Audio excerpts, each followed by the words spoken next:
یہ چہرہ جھوٹا نہیں ہو سکتا۔ آپ صلی اللہ علیہ وسلم کی پہلی زیارت، ایک اور چھوٹا سناؤں، حضرت عبداللہ بن مسعود فرماتے ہیں کہ جب میں اللہ کے نبی کو مکہ المکرمہ میں دیکھنے کے لیے آیا تو مکہ کے باہر چھاؤنیاں لگائی ہوئی تھی کہ جو آدمی باہر سے کوئی مسافر آئے اگر تو وہ کہے میں زمزم پینے آیا ہوں تو جانے دیں، اگر کوئی طواف کے لیے آیا ہے تو جانے دیں، لیکن اگر کوئی یہ کہے کہ اللہ کے نبی سے ملنے آیا ہوں تو اس کا خیال رکھنا کہ وہ کدھر جاتے۔ حضرت عبداللہ بن مسعود آئے، کہتے مجھے پتہ نہیں، میں نے ان سے کہہ دیا کہ میں تو اس شخص سے ملنے کے لیے آیا ہوں جو نبوت کا دعویٰ کرتے ہیں۔ تو جب یہ بات کہی حضرت عبداللہ بن مسعود کے ساتھ انہوں نے جاسوس لگا دیے اپنے، آپ لوگوں سے پوچھتے، لوگ بھٹکا دیتے۔ کہتے ایک دن میں حرم کے صحن میں داخل ہوا، اللہ کے محبوب صلی اللہ علیہ وسلم بیت اللہ کے پاس کھڑے ہوئے، کسی نے مجھے نہیں بتایا، میں نے فوراً چہرہ دیکھ کے کہا کہ یہی آخری پیغمبر حضرت محمد مصطفیٰ صلی اللہ علیہ وسلم ہے۔ تو حضرت یوسف علیہ السلام آئے، آپ کے چہرے پہ نظر پڑی، دیکھتے ہی اکبر نہ ہو، انہوں نے سمجھ گئے کہ یوسف علیہ السلام کوئی بڑا آدمی ہے، یہ غلام نہیں ہے، یہ کوئی نوکر نہیں ہے، یہ کوئی بڑی شخصیت ہے۔ وَقَطَّعْنَ أَيْدِيَهُنْ، انہوں نے اپنے ہاتھ کاٹ لیے۔ یہ دو تفسیریں سنا رہا ہوں، سمجھنا مفسرین نے لکھی ہیں، دو قول ہیں، اور اگر مفسرین کسی تفسیر میں دو قول یا کچھ قول نقل کرے اور ان میں سے کوئی قول آپ کے دل کو لگتا ہو تو آپ اس کو لے سکتے ہیں، کیونکہ یہ آپ کی من پسند نہیں۔ تو پہلا قول جو مفسرین نے لکھا وہ بتا رہا ہوں، دوسرا جو میرے دل کو لگا وہ بتاؤں۔ وَقَطَّعْنَ أَيْدِيَهُنْ، کہ جیسے ہی یوسف علیہ السلام کو دیکھا، آپ کے حسن کے اندر اتنی مبہوت ہوئی، آپ کے حسن کو دیکھ کے اتنا مدہوش ہوئی کہ ادھر ادھر کی کوئی فکر نہیں، یہ پتہ نہیں کہ چھری سنگترے پر ہے، یہ پتہ نہیں کہ چھری پھل کے اوپر ہے، یہ پتہ نہیں کہ چھری گوشت کاٹ رہی ہے، اور یوسف علیہ السلام کو دیکھ رہی ہیں۔ دیکھتے دیکھتے اتنا مدن ہوئی کہ قرآن کہتے ہیں انہوں نے اپنے ہاتھ بھی کاٹ لیے، اور یوسف علیہ السلام کے حسن کی وجہ سے پتہ بھی نہ چلا کہ چھری کہاں چل رہی ہے۔ اس لیے اماں عائشہ رضی اللہ عنہ فرمایا کرتی تھی کہ عزیز مصر کی عورتوں نے یوسف علیہ السلام کو دیکھا تو یوسف علیہ السلام کے حسن کی وجہ سے اپنی انگلیاں کاٹ لیں، اگر وہ میرے محبوب کو دیکھ لیتی، اگر اللہ کے نبی کے چہرے کا دیدار کرتی تو یہ چھری انگلیوں پہ نہیں اپنے دلوں پہ چلا لیتی۔ اللہ نے حضور صلی اللہ علیہ وسلم کو بھی ایسا حسن دیا تھا، وہ کسی پھر اور وقت میں ان حسنوں میں فرق کروں گا۔ بہرحال یوسف علیہ السلام کو دیکھا، قطعن ایدیہن، اپنی انگلیاں کاٹ لی، ایک تفسیر یہ۔ دوسری تفسیر کیا ہے کہ جیسے یوسف علیہ السلام داخل ہوئے، یوسف علیہ السلام نے اپنی نظریں نیچی جھکائی ہوئی تھی، آپ اپنی نظر اوپر نہیں اٹھا رہے تھے کہ میری نظر کسی غیر محرم پہ نہ پڑے، اپنی نظر کی حفاظت کی ہوئی تھی۔ اور ادھر عورتیں چاہتی تھیں کہ یوسف علیہ السلام ہماری طرف آئے، ہمارے قریب آئیں، تاکہ ہم بھی یوسف کے قریب ہو کر کوئی لذت حاصل کرے، کوئی ہماری بھی توجہ بڑھے۔ تو انہوں نے اپنے ہاتھ کاٹ کر یہ ثابت کیا کہ اے یوسف، ہم تیری خاطر اپنے ہاتھ بھی کاٹ سکتی ہیں۔ انہوں نے اپنے ہاتھ کٹے نہیں، جان بوجھ کے کاٹے۔ وَقَطَّعْنَ أَيْدِيَهُنْ، تاکہ یوسف علیہ السلام ہماری طرف آ جائے۔ اس کو ایسے سمجھ لیں، آج سارا جمعہ ہی عورتوں پہ جا رہے ہیں، اس کو ایسے سمجھ لیں کہ عورتوں کے پاس دو ہتھیار ہوتے ہیں۔ پہلا ہتھیار یہ ہوتا ہے کہ آنسو، رونا، جھگڑا ہو گیا شوہر کے ساتھ تو روئیں، بڑا سخت دل انسان ہوگا وہ نرم ہو جائے گا بیچارہ۔ اور پھر کیا ہوگا جب یہ بھی نہ چلے تو دوسرا ہتھیار وہ کیا ہے، وہ کہے گی جا تو صحیح، تو چلے جا، یہاں جانے، میں تیرے پیچھے خودکشی کر لوں گی، میں نہر میں کود جاؤں گی، میں مر جاؤں گی، میں زہر کھا لوں گی۔ اب تو بڑے بڑے پھسل جاتے ہیں۔ تو عزیز مصر کی عورتوں نے کیا کیا کہ اے یوسف، اگر تو ہماری طرف نہیں آئے تو ہم تیری خاطر ہاتھ بھی کاٹ لیں گی، ہم اپنا خون بہا دیں گی۔ یوسف علیہ السلام نے فرمایا تم سے جو ہوتا ہے تم کر لو، لیکن اللہ کا پیغمبر کبھی غیر محرم کی طرف آنکھ نہیں اٹھاتا، اللہ کا نبی۔ اس لیے میرے دوستو ایک جملہ کہتا ہوں، یاد رکھنا، غصہ بھی نہ کرنا، کہ جس طرح نبی کی نظر کبھی غیر محرم پہ نہیں پڑتی، غور سے سننا، نبوت کی نظر غیر محرم پہ نہیں پڑتی، اسی طرح ولایت کی نظر کبھی غیر محرم پہ نہیں پڑتی۔ وہ ولی نہیں ہوتا جو سامنے بے پردہ خواتین کو بٹھائے اور ان کے چہروں سے پردے ہٹا کر کہے کہ اپنا چہرہ دکھاؤ تاکہ قیامت کے دن میں پہچان سکوں کہ میرے مرید کون ہیں، میں ان کو بخشوا سکوں۔ نبی کی نظر غیر محرم پہ نہیں، ولی کی نظر غیر محرم پہ نہیں۔ میں کوئی پیر نہیں ہوں کہ مجھے پکڑو، لیکن میں طریقہ بتا رہا ہوں کہ بیعت کرو، ہاتھ میں ہاتھ دو۔ ہم ولیوں کے خلاف نہیں، اللہ نے اس بر صغیر پاک و ہند کے اندر ولیوں کی بدولت دین زندہ کی ہے، لیکن ہاتھ دو اس شخص کے ہاتھ پر، ہاتھ دو، یہ دو جملے کہہ رہا ہوں، ہاتھ دو اس شخص کے ہاتھ پر کہ جس کے ہاتھ میں ہاتھ دینے سے مکہ یاد آئے یا مدینہ یاد آئے، جس کے ہاتھ میں ہاتھ دینے سے مکہ المکرمہ یاد آئے یا مدینہ المنورہ یاد آئے، جس کے ہاتھ میں ہاتھ دینے سے رسول اللہ کی سنت یاد آئے، آپ کی زندگی پہ چلنے کا رستہ پتہ چلے، بس اتنا ہی فرق ہے۔ میرے دوستو، نبی کی نظر غیر محرم پہ نہیں، تم جو کچھ کر سکتی ہو کر لو، لیکن میں تمہاری طرف نہیں آؤں۔ انہوں نے پھر کیا کہا؟ قُلْنَا حَاشَ لِلَّهِ، یہ کون کہہ رہی ہیں؟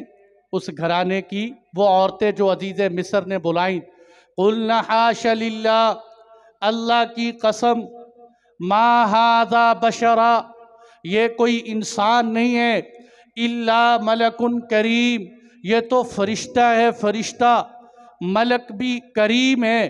یعنی اس کا میں ترجمہ کیا کروں کہ یہ کوئی فرشتہ نہیں ہے، یہ کوئی نوکر نہیں ہے، یہ تو کوئی فرشتہ ہے، اور ایسا فرشتہ ہے کہ فرشتوں میں بھی اس کی مثال نہیں ملتی۔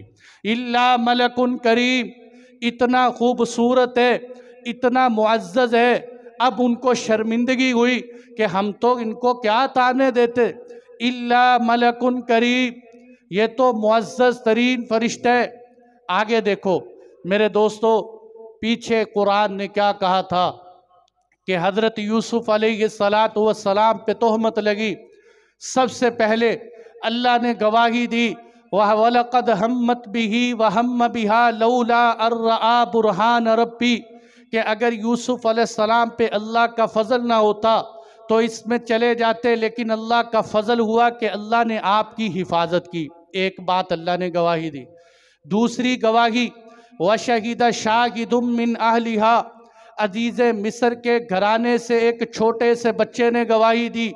تیسری گواہی عزیز مصر نے دروازے پہ کھڑے ہو کر دی کہ غلطی اِنَّكِ كُنْتِ مِنَ الْخَاطِئِينَ، اے زلیخا غلطی تیری ہے۔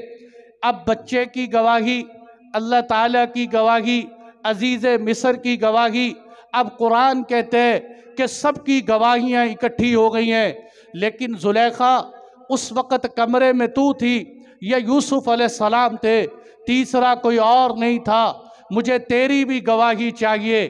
ان عزیز مصر کی عورتوں کے سامنے کھڑے ہو کر میرے یوسف کی پاکی کو بیان کر۔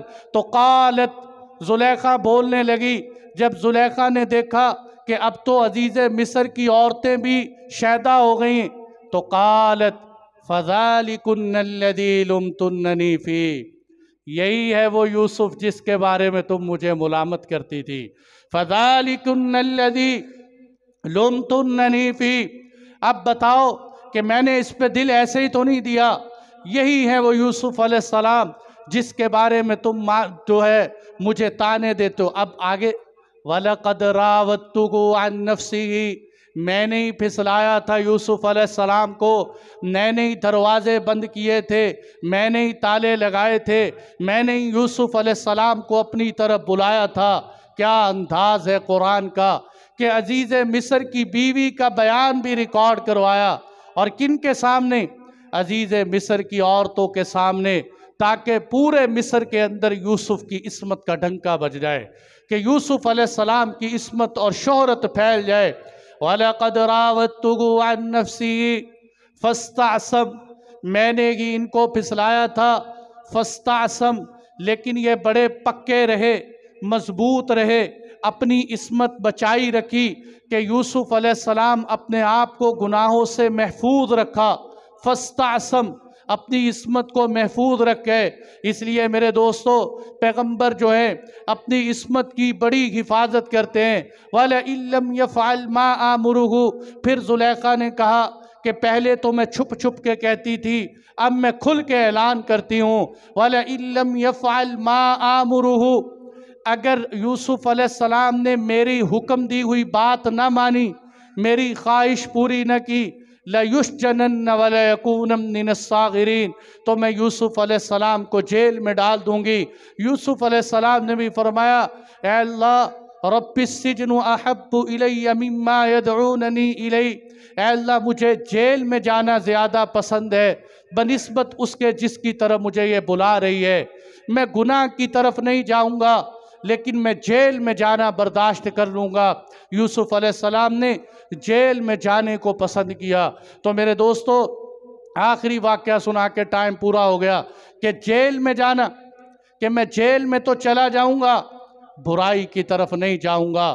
اہل اللہ ایسے ہی ہوتے ہیں جو گناہوں کی خاطر، جو گناہوں سے بچنے کی خاطر تکلیفیں سہ لیتے ہیں، لیکن گناہ کے رستوں کی طرف نہیں جاتے، کہیں اللہ ناراض نہ ہو جائے۔ آخری واقعہ جو چھوٹا سا، حضرت مجدد احمد سرہندی رحمۃ اللہ علیہ، جن کو مجدد الف ثانی کہا جاتا ہے، جو ہے 11ویں صدی کے مجدد تھے۔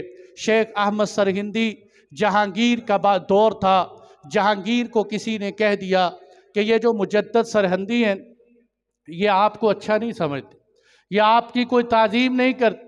کچھ ملا ایسے بھی ہوتے ہیں جو شکایتی ہوتے ہیں، تو اس نے کہا یہ اچھے نہیں۔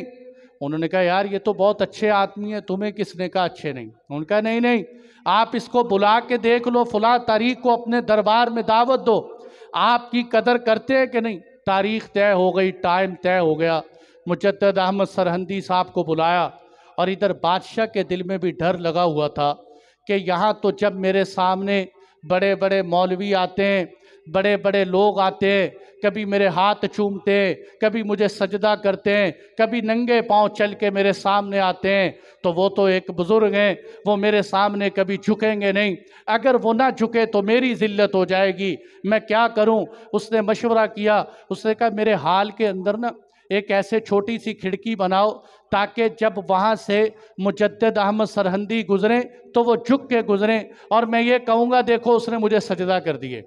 جیسے ہی حضرت سرہندی بھی آئے اللہ سے مانگتے ہوئے کہ یا اللہ بادشاہ کے دربار میں جا رہا ہوں، میری عزت رکھنا، جیسے ہی آئے اب سامنے یہاں اچانک ایک دم اس کمرے میں کوئی کھڑکی بن جائے تو بندہ حیران تو ہوگا، بھئی کھڑکی کس لیے بنی؟ سمجھ گئے کہ لگتا کھڑکی میرے لیے بنی۔ آپ نے کمرے میں انٹر ہوتے وقت جھکنے کی بجائے سب سے پہلے اپنی ٹانگیں اندر داخل کی کہ جناب آپ سجدے کی توقع رکھ رہے ہیں، میں آپ کو ٹانگوں سے استقبال کر رہا ہوں۔ پہلے ٹانگیں اندر داخل کی، پھر خود اندر داخل ہو۔ بادشاہ سر پہ ہاتھ رکھ کے کہ یہ کیا ہو گیا، میری تو ساری عزت دربار میں خاک میں مل گئی۔ اس نے غصے سے کہا ان کو جیل میں ڈال دو۔ صحیح بات ہے کہ یہ میری عزت نہیں کرتے، یہ میرے سامنے جھکتے کیوں نہیں ہیں؟ مسلمانوں یاد رکھو یہ پیغام ہے کہ اللہ کی ذات کے ماں سوا خدا کی قسم کسی کو سجدہ جائز نہیں۔ آپ صلی اللہ علیہ وسلم سے پوچھا گیا اے اللہ کے نبی آپ کی قبر کو سجدہ کر سکتے ہیں؟ مجھے دوستو دعوت دیتا ہوں آپ سب حضرات کو کہ اللہ کے نبی سے بڑا کوئی روضہ دکھاؤ، حضور کے دربار سے بڑا کوئی دربار دکھاؤ، اللہ کے محبوب سے بڑا کوئی پیر دکھاؤ۔ خدا کی قسم ہمارا عقیدہ یہ ہے کہ اللہ کے محبوب سے بڑا کوئی پیر نہیں، آپ کے روضے سے بڑا کوئی روضہ نہیں۔ اللہ کے محبوب سے پوچھا گیا، یہ صحیح مسلم کی حدیث ہے، یہ حدیث نہ ہو تو تب کہنا، آپ سے پوچھا گیا اے اللہ کے نبی آپ کے روضے کو سجدہ کر سکتے ہیں جس طرح یہ یہودی اور عیسائی سجدے کرتے ہیں؟ آپ صلی اللہ علیہ وسلم نے فرمایا اللہ کی لعنت ہو اس شخص پر جو میری قبر کو سجدہ گاہ بنائے، اللہ کی لعنت ہو اس شخص پر جو میری قبر کو سجدہ گاہ بنائے۔ اللہ کے محبوب اپنی قبر کے بارے میں یہ بات کہہ رہے ہیں، اگر سجدہ کہیں جائز ہوتا تو اللہ کے نبی کی قبر پہ سجدہ جائز ہوتا۔ جب وہاں محبوب نے سجدے سے منع کر دیا تو میرے بھائیوں یہ پیشانی ہر ایک کے آگے نہ چکاؤ، مانو ضرور مانو لیکن سجدے کر کے نہ مانو۔ تو انہوں نے اپنا پاؤں داخل کیا بادشاہ کے سامنے، بادشاہ نے کہا اس کو جیل میں ڈالو۔ جیسے ہی جیل میں ڈالا 15-20 دن گزر گئے، پوچھا بھئی سناؤ مجدد الف ثانی کا کیا حال ہے؟